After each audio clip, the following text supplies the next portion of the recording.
Maligayang pagdating sa mga DIY ideas! Sa videong ito ay mag-drawing tayo ng isang cute na pagkain at ito ay tinatawag na KAWAII WATERMELON. So, ito yung mga gagamitin natin. Kailangan natin ng papel, lapis, eraser, green na Copic marker, ayan, at itong pink din na Copic marker, at ang kulay black na marker. So first ay gagawa tayo ng outline ng watermelon gamit ang lapis. So gagawa tayo ng parang triangle.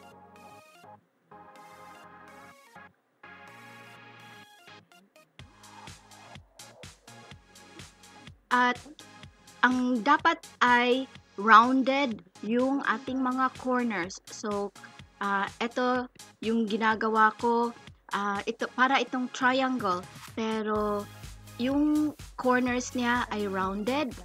Tapos ay drawing natin ang mga details nito. So ito yung kanyang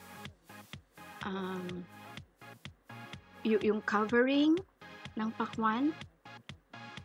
Ito yung balat niya.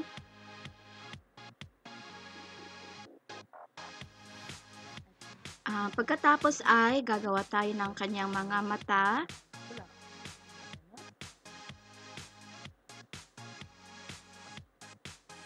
Ayan.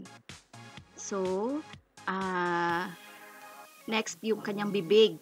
So, ito maliit lang. At dito sa mga mata niya ay maglalagay tayo ng mga bilog para sa reflection ng ilaw sa kanyang mga mata. So, ayan. So, lastly, itong mga buto ng ating watermelon. At pagkatapos nito ay syempre kulayan na natin ito gamit ang ating mga Copic markers.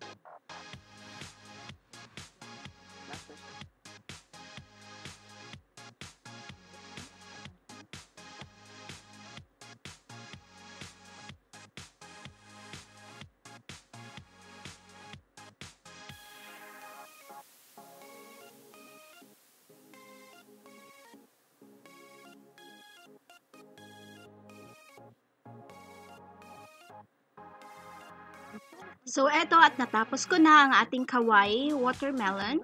Pwede ninyo itong gamitin na decoration sa birthday card. At dahil summer na, pwede rin itong gawing signage kung sakaling magtitinda kayo ng pakwan. So, sana ay nagustuhan niyo ang video na ito. Bigyan niyo kami ng thumbs up at hanggang sa muli, paalam!